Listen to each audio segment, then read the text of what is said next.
Dr. Katherine Albertson has been the project lead on what for us is a really exciting project, in as much as what it does is it links potentially a combination of vulnerabilities. So we look at recovery pathways among military veterans, some of whom have histories of trauma and complex life histories. And really for us, the excitement of this project was being able to do something which was evaluation of a peer-driven project, but also allowed us to look at recovery processes. We're at a stage now, we've been lucky enough to do a double measure. So we've done the baseline measures with a sample, which is what I'm here to tell you about today. But I mean, the majority of the findings we're actually going to come up with are going to be when we go back and do the follow-up, because we're actually evaluating the sort of peer militarised veteran-specific model. So what I thought I would deliver to you today is the stuff that I think is really interesting about this project in terms of things that Charlotte's been talking about identity and how that is impacted upon by things like recovery and desistance from crime. Just thought I'd give you a couple of slides to give you the background, because this is a partnership piece of work that Forces and Mind have been involved in, along with AdAction, and also Heineken they have a social responsibility arm the staff have been collecting money towards actually making sure that this project lifts off.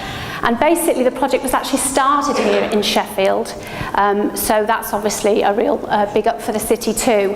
And we had an AdAction worker that was noticing that quite a lot of the people that were coming through their services actually had a military service background, and started to notice that they connected much quickly with one another. So that was part of what we wanted to explore. And I'm sure you'll be aware of all the stuff that you've heard in the media more recently about moral panics about how many people in prison have a military background too. So that was all part and parcel about what we wanted to have a look at. Okay, so just to explain the actual model, because you have to remember that this is all stuff which has no research empirical background. This is all observational stuff that people have actually put together by observing people with a military background. And the fact is that this is part of what we're going to be able to test with the work that we're actually doing, so we're quite excited about it. But ultimately, what's been really interesting is the notice, you notice in a lot of the stuff that's actually been published on it is that people with a military background don't actually come to services. So are there issues about help-seeking behaviour, what's going on there? And also in terms of accessing mainstream health support, that doesn't seem to occur, and there are problems there, so it's exploring that too. And also what was really interested, and again we're all very aware in this room about how peer support is really vital for people in recovery and also desistance from crime, but for some reason there seems to be something around actually responding much better to a peer group who actually have ex-military experience themselves. But that was the model, that was what the model was actually built on, so it's a peer support group. This is just a quick couple of details about we had a sample of 25 in the end, from all up north, and all the places that have been identified, as you can imagine, they're areas where the recruitment into the armed forces has actually been quite high anyway, and you can actually map it across the UK in terms of where these recruits have come from. So just to give you a really sort of framework about background information about the sample that we actually accessed. Now, again, I don't think the surprise between the gender split will be any surprise to any of you here. That's actually quite sort of normal if you look at who's recruited into the forces.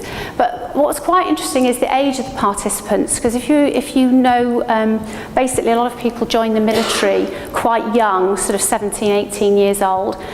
So if they, depending on how long they sign up for, they're usually kind of out after about 9 or 10 years. So 52, these people have been out of the forces for quite some time.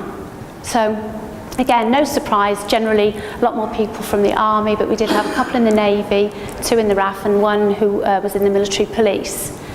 And again, linking into the issue about trauma, and there's also been a lot written about military veterans who've been in combat. 80% had reported, of a sample reported deployment experiences, but also a high majority of those, it wasn't just one deployment experience, it was actually multiple. And yeah, on average, length of military service was just under 10 years. But this is the fascinating thing, I think, for us as academics and also researchers, but also in terms of the whole support we can actually provide for this cohort. The vast majority of them had left the forces such a long time ago. So what's going on there? Why? What processes are occurring between that time? And also I thought what was really interesting, and again linking that to the literature, there's quite a big literature about help-seeking behaviour while people are in the forces, because people don't want to go to their boss because they fear that their service record will be, it'll be written down that they're actually seeking help. But it is absolutely fascinating that in actual fact they're much more active in seeking help when they leave. So I think for us in the community that's something quite important. Now, Charlotte's touched on this sort of whole social identity thing, and in the desistance literature there's been this bit of a debate about whether you have to cut off completely this identity and move on to being somebody completely different.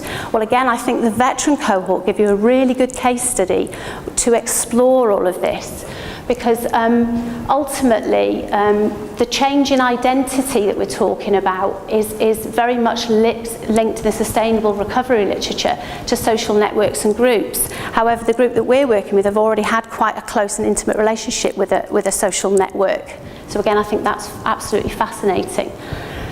And the measures show, we did some work with them and some scales, and even after all these years in civilian life, what was immediately apparent is the military identity was still really significant, even after so long. How could that be after sort of 30 years? And that's the point about this potentially damaging gap before initiating help seeking. And this is what we found 13.7 years after leaving the forces for actually accessing help. And also if you hit Combat Stress website, and they're the sort of more mental health support, it's about the same. So that says, that speaks volumes. Now, what I wanted to sort of really focus in on today was to actually give you some of the sort of quite powerful narratives of the men and women that we actually spoke to. But I thought you'd be really interested to have a look at, and when we're talking about substance issues, and you were very much talking about drugs, basically it was all alcohol in our sample. There were, people did other things, but it was alcohol that was definitely the major issue. And although Laudette in America has done some stuff on the sort of looking at the recovery experiences of people in the military, we know very little about what goes on before they actually rock up and their recovery experiences. So again, that's what we're quite excited to do this piece of research. Now, looking at this, again, we're still sort of looking at the findings as they come in, but to me, that could potentially be interpreted as saying that there were some people who were drinking quite heavily before, during, and after. Fine. But isn't it interesting that some people were drinking problematically before and after, but not during? Now, that says to me that there's something about the structure possibility of the kind of lifestyle that you have. And then when they leave, those kind of social control mechanisms are no longer there, potentially. But I suppose what I find really interesting is that there are the top two bars, which are very much over half of the sample, reported not drinking before, but sort of almost like learning to drink in the army. Very much drinking is seen as a sort of social expectation, as a way of coping, and also as a way of fitting in, which was all identified through thematic analysis of the interviews. But the point is about leaving military service, so you actually go out with that issue already there. But again, exactly the same amount didn't really have problematic alcohol misuse until they actually left. So what's that about? So again, we're back to this issue of transition in terms of coming out of a very intense social experience and coming out into society where the whole structures aren't there in terms of sort of helping you control your behaviour. So basically what I kept picking up through the interviews as I was looking at them is this overarching power of this sort of military identity. So we basically wanted to explore what that actually meant. And these are actual quotes from the people that we actually spoke to. So again, unsurprisingly, we have this kind of quite sort of masculinized idea about toughness and endurance and stamina. But what I think is really interesting is it's about not quitting, yeah, and it's a way of life, a state of mind. It's not just a job. So again, these are experiences that people who haven't been in the military can't really get their head around. And it was this point about almost feeling like the drinking behaviour was indoctrinated into you. So again, when you're thinking about support services when people come out of the military, these are things that we need to be aware of. Again, because it's not everybody that gets exposed to that kind of culture. And also this thing about how you don't argue with anybody, you just do what, again, the hierarchy of the control mechanisms, very clear in the military. And also a number of the people that we spoke to had combat experience. There was also this kind of shift in identity when they particularly went off into combat experiences and had friends backing them up all the way, saw some awful things, and yet when they come back, there's that real buzz and that sense of real intimacy and closeness with people. And yet they come back and I remember one of them saying, you're expected to get the toothbrush out and clean the sort of stones round the drive. So there's that kind of, hang on, you just have this kind of complete euphoric high, very frightening, but also very tightening. And then you come back and you're treated like, well, piece of shit, basically, was the exact words he used. So there's that issue about there are things that go on in the military service that I think as civilians that we find very difficult to take on board. But again, and this was another theme, is it kind of happened almost by accident. It's just something that you did, and there was a sense that nobody really told you that maybe you ought to keep an eye on it. So in terms of the military identity, I think in terms of looking at how we can support them when they come out of the forces, these are all things we need to sort of think about. Another key theme was about this disorientation on return to civilian life, because it's interesting about how Charlotte was saying about how you go back to that sort of identity you were before. Well, a lot of the people that I spoke to didn't really have, they joined when they were 16. It's not, and so their sense of identity is actually very bound up in this kind of ordered social world that they were in.